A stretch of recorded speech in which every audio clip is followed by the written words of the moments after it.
Today's headlines span the globe, from a historic meeting between Donald Trump and Volodymyr Zelenskyy to rising tensions in the South China Sea, a deadly explosion at an Iranian port, and a major shift in psychedelic medicine in Iowa. Plus, China's bold plans for a nuclear reactor on the moon, a controversial push to eat invasive species, and alarming news about the world's coral reefs. Let's dive into the stories shaping our world right now. In Vatican City, a historic meeting unfolded on April 26, 2025, as Donald Trump and Volodymyr Zelenskyy spoke privately during Pope Francis's funeral. Their encounter marked the first since a tense White House standoff years ago, involving sharp criticism and intense pressure over peace efforts. A widely circulated photo captured their conversation, sparking a frenzy of headlines and online discussion. According to Zelenskyy's aide, the initial dialogue was described as constructive, and both leaders agreed to pursue further talks. Turning to the South China Sea, tensions have escalated once again. China has formally declared sovereignty over Sandy Cay, a sandbank located near the Philippines' Thitu Island.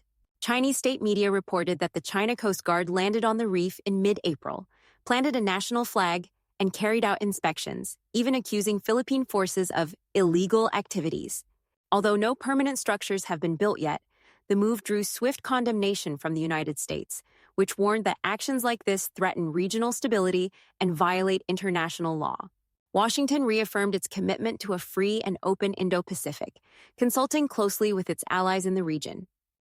Meanwhile, a devastating explosion rocked Iran's Shahid Rajai port, killing at least 8 people and injuring over 750. The blast began with a fire among containers holding hazardous materials, including sodium perchlorate, a chemical used in missile production. The flames quickly spread, unleashing a towering cloud of smoke and shattering windows up to 20 miles away. Aerial footage showed raging fires across the port and at least one collapsed building. As the night wore on, authorities warned residents of chemical contamination in the air.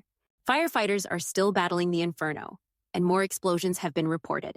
This tragedy occurred just hours after tense U.S. Iran nuclear talks in Oman, where major disagreements over uranium enrichment and missile programs resurfaced. Some Iranian voices have hinted at possible sabotage, though no evidence has emerged. In Iowa, the House has overwhelmingly passed a bill to legalize the clinical use of psilocybin, the psychedelic compound found in certain mushrooms.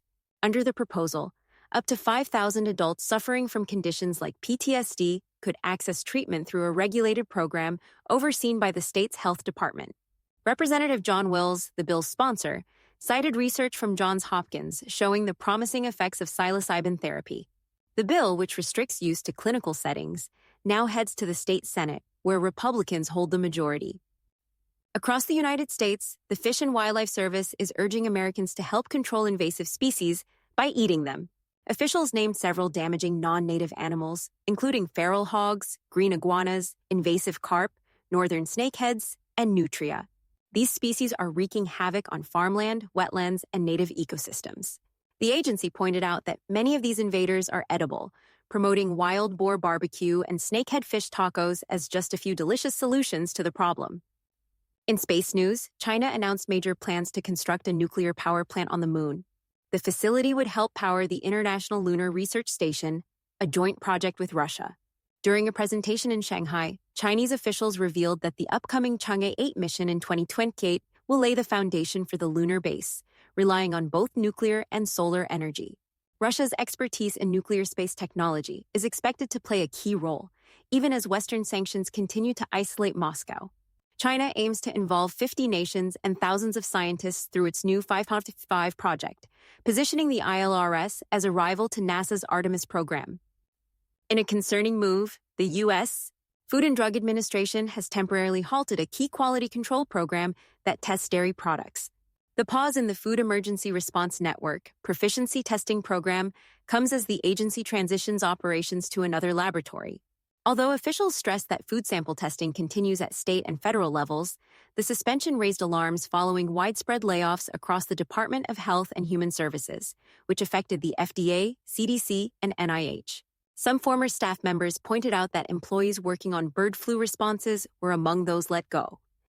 Environmental scientists issued a dire update on coral reefs worldwide. According to the International Coral Reef Initiative, 84% of the planet's coral reefs are currently experiencing bleaching, the worst global event on record. Triggered by rising ocean temperatures, this bleaching crisis has now eclipsed the devastating 2014 to 2017 event.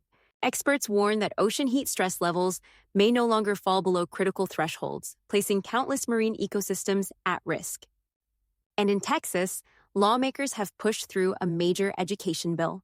Senate Bill 2, now awaiting Governor Greg Abbott's signature, will create a $1 billion education savings account program.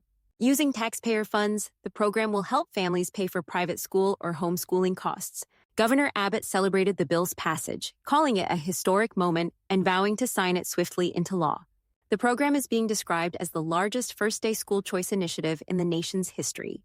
That's all for tonight's news update. Thank you for joining us. We'll continue to monitor these stories and bring you the latest developments. Stay safe, stay informed, and have a good night. If you enjoyed this video, don't forget to hit the like button, share it with your friends, and subscribe to the channel. And don't forget to turn on the notification bell so you never miss an update.